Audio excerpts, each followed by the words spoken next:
Hi hello வணக்கங்க எல்லாருக்கும். எல்லாம் நல்லா இருக்கிறீங்களா? இன்றைக்கி நம்ம ரேணுகா வீட்டு சமையலில் பச்சரிசி வச்சு ஒரு ரவா கொழுக்கட்டை காரசாரமாக நம்ம செய்ய போகிறோங்க. பச்சரிசி ரவா கொழுக்கட்டைங்க. அதை செய்யறதுக்கு நம்ம பச்சரிசி நல்லா 1 மணி நேரம் ஊற வச்சு தண்ணியை வடிச்சிட்டு எடுத்து வச்சுக்கிறேங்க.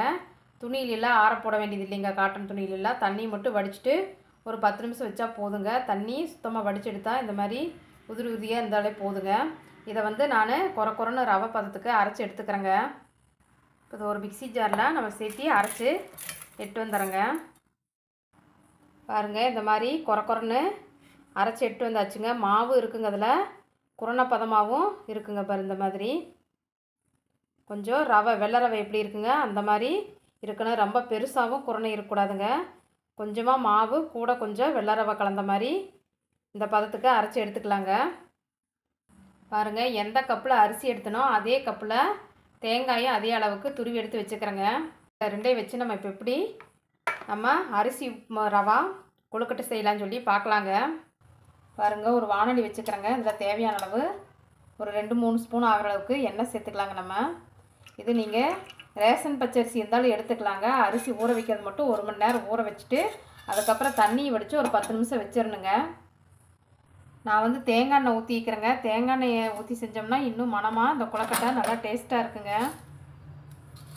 எல்லோரும் இது செஞ்சு பார்த்துட்டு நல்லா இருந்துச்சுன்னா லைக் பண்ணுங்கள், ஷேர் பண்ணுங்கள், சப்ஸ்கிரைப் பண்ணுங்கள். இப்போ நாம் எண்ணெய் காஞ்சதும் கடுகு சேர்த்துக்கலாங்க. பாருங்கள், கடுகு பொரிஞ்சதும் கருப்பு உளுந்து சேர்த்துக்கிறேங்க. எல்லாம் வெள்ளை உளுந்து யூஸ் பண்ணாதீங்க தாளிக்கிறதுக்கு, கருப்பு உளுந்து யூஸ் பண்ணுங்கள் பொட்டோட. இப்போ பச்சைக்காய் பருப்பு சேர்த்துக்கலாங்க. நம்ம ஒரு 2 ஸ்பூனு பச்சை மிளகா ஒரு 4-5 மிளகா வெட்டி வச்சுக்கிறேங்க, அதையும் சேர்த்துக்கலாங்க. ஒரு பல்லாரி வெங்காயம் வெட்டி வச்சுக்கிறேங்க, அதையும் சேர்த்துக்கலாங்க. இப்போ நம்ம அதை கலந்து விட்டுக்கலாங்க. கலந்துவிட்டு நல்லா ஃப்ரெஷ்ஷான கருவேப்பிலையில் நம்ம 2-3 கிள்ளி போட்டுக்கலாங்க. இதில் அப்போ தான் எடுத்து வைக்காமல் அப்படியே சாப்பிடுவாங்க குழந்தைகள்லாம். அப்படின்னா பொறுக்கி வச்சுருவாங்க. நம்ம இப்படி கிள்ளி போட்டோம்னா அவங்க எடுத்து பொறுக்கி வைக்கிறதுக்கு ரொம்ப லேட்டாங்க, அதனால் எடுத்து வைக்க மாட்டாங்க. இப்போ நம்ம அந்த வெங்காயத்தை ஓரளவுக்கு வதங்கினா போதுங்க, ரொம்ப வதங்க வேண்டியதில்லை. சும்மா லைட்டாக ஒரு 2 நிமிஷம் வதங்கினாலே போதுங்க, 1 நிமிஷம். இப்போ நம்ம அரைச்ச மாவை இது கூட சேர்ந்து கலந்துக்கலாங்க. பாருங்க, மாவை சேர்த்துட்டு நம்ம இது நல்லா எல்லா பக்கமும் படும்படி கலந்து விட்டுக்கலாங்க. கூடவே நம்மளுக்கு இதுக்கு தேவையான அளவுக்கு உப்பு சேர்த்துக்கலாங்க. போட்டுட்டு நம்ம நல்லா கலந்து விட்டுக்கலாங்க.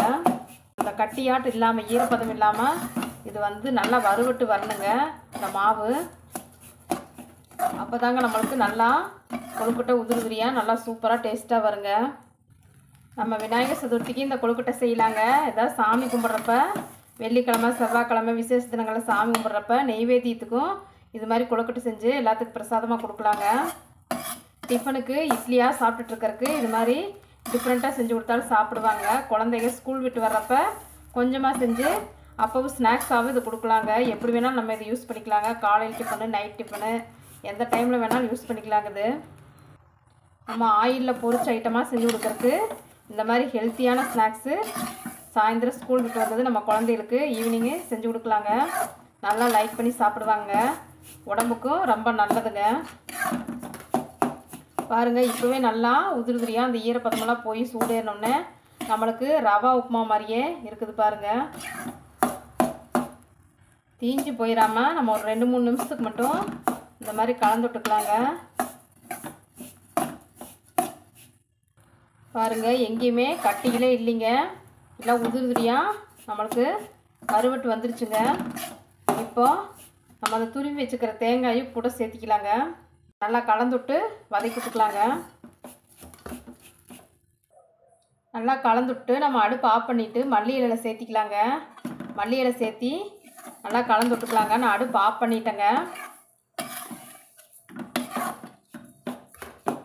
கலந்து விட்டுட்டு இது கூட நம்ம அந்த சூட்லேயே கொஞ்சமாக நம்ம தேவையான அளவு தண்ணி கொஞ்சம் கொஞ்சமாக சேர்த்து நம்ம கலந்துக்கலாங்க. பச்சை தண்ணி தாங்க சேர்த்திக்கிறேன், சுடு தண்ணியில் சேர்த்துருங்க. ஏன்னா நம்ம இது வதக்குனது இதுலேயே நம்மளுக்கு சூடு இருக்குங்க. இப்போ கொஞ்சமாக அளவாக மட்டும் ரொம்ப ஊற்றிடக்கூடாதுங்க. அளவளவாக பார்த்து நம்ம ஊற்றி கலந்துக்கணுங்க.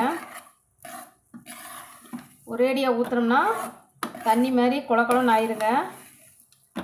பாருங்க, இந்த மாதிரி ஊற்றி கலந்துட்டு, ஏன்னா இது ஏற்கனவே நம்ம ஊறின பச்சரிசிங்க, அதனால் அதிகமாக தண்ணி பிடிக்காதுங்க. 1 மணி நேரம் ஊறி இருக்குதுங்க, அதனால் தண்ணி இழுக்காதுங்க. அதனால் பார்த்து தான் இதை சேர்த்திக்கணுங்க. நம்ம பாருங்கள், நம்ம தண்ணி தொளித்து கலந்த பின்னாடி பச்சை தண்ணி தொளிச்சதுனால கொஞ்சம் சூடு ஆறி இருக்குதுங்க நமக்கு. இப்போ நம்ம கை பொறுக்கிற சூட்டில் தான் இருக்குங்க. இப்போ கரண்டி எடுத்துட்டு கையில் வந்து நம்ம ஓரளவுக்கு கரண்டிலேயே நல்லா கலக்கிட்டேங்க. இப்போ கையில் இப்படி நீங்கள் எடுத்து உருண்டை பிடிச்சிங்கன்னா கொலக்கட்டை பிடிக்கிற அளவுக்கு இப்படி இந்த மாதிரி வருங்க. ஊற்றி விட்டிங்கன்னா உதிர்ந்துருங்க. பாருங்கள், நல்லா பதம் பார்த்துக்கோங்க. தெரியாதவங்க, புதுசாக செய்கிறவங்கெல்லாம் அப்புறம் உதிரியாக வராதுங்க உங்களுக்கு கொலக்கட்டை. இந்த ஸ்டேஜில் தான் இருக்கணுங்க. நல்லா ஈரப்பதமும் இருக்கணுங்க. பாருங்கள், இந்த மாதிரி பிடிச்சா நல்லா பிடிச்சி உருண்டையாகிற அளவுக்கு ஈரப்பதமும் இருக்கணுங்க. அதே சமயம் ஊற்றி விட்டால் நல்லா இப்படி பொழு பொழுன்னு உதிர்ந்தும் போயிடணுங்க, கட்டி இல்லாமல். இந்த ஸ்டேஜில் நம்ம தண்ணி தொளிச்சு எடுத்துக்கலாங்க. பாருங்கள், ஒரு இட்லி பாத்திரத்தில் தண்ணி ஊற்றி நம்மளுக்கு தண்ணி கொதித்து வருதுங்க. இப்போ நான் வந்து இந்த மாதிரி பிடி கொலக்கட்டையாக பிடிச்சி வச்சுக்கிறேங்க. தண்ணி கொதிக்கிறதுக்குள்ளே இதை வந்து நம்ம உள்ளே வச்சுக்கலாங்க. வச்சுட்டு இன்னும் இருக்கிற மாவையும் நம்ம பிடிச்சி வச்சுக்கலாங்க. பாருங்கள், மாவு எடுத்து ஒன்றுமே செய்ய வேண்டியது இல்லைங்க. இப்படி பிடிச்சி இப்படி ஒரு பிடி பிடிச்சிங்கனாலே கொழுக்கட்டை வந்துடுங்க. இப்படி வச்சுக்கலாங்க. நம்ம பாருங்கள், ஆவி பிடிச்சி வெந்து வந்துட்டுருக்குதுங்க. இப்போ மேலே திருப்பி ஆவி தண்ணி விழுகாமல் இருக்கிறதுக்கு இன்னொரு துணியை நம்ம போட்டு இந்த மாதிரி நம்ம மூடி வச்சு மூடிடலாங்க. ஒரு 8லேருந்து 9 நிமிஷம் வரைக்கும் இது வேகட்டுங்க. வெந்த முன்னாடி நம்ம பார்க்கலாங்க. பாருங்கள், நம்மளுக்கு சுட சுட கொழுக்கட்டை வெந்துருச்சுங்க. ஓப்பன் பண்ணி பார்க்கலாங்க. நம்ம பாருங்கள், சூப்பராக கொழுக்கட்டை வெந்து நல்லா மணமாக இருக்குதுங்க. இதே மாதிரி நீங்களும் உங்கள் வீட்டில் செஞ்சு குழந்தைகளுக்கெல்லாம் கொடுங்க. பாருங்கள், இப்போ எடுத்து வச்சு நான் காட்டுறேங்க. பாருங்கள், நம்மளுக்கு பச்சரிசி ரவா இட்லி கொழுக்கட்டையும் நம்மளுக்கு தேங்காய் சட்னியும் காம்பினேஷன் சூப்பராக இருக்குங்க. பாருங்கள், பொழு பொழுன்னு உப்புமா மாதிரியே நல்லா பொழு பொழுன்னு உதிர்ந்து போயிருங்க. அவ்வளோ டேஸ்ட்டாக இருக்குங்க சாப்பிட்றதுக்கு. சாப்பிட்டா புட்டு மாதிரியே ஜம்முன்னு நல்லா இருக்குங்க. புட்டு வேறு டேஸ்ட்டாக இருக்குங்க, இது ஒரு டேஸ்ட்டாக இருக்குங்க.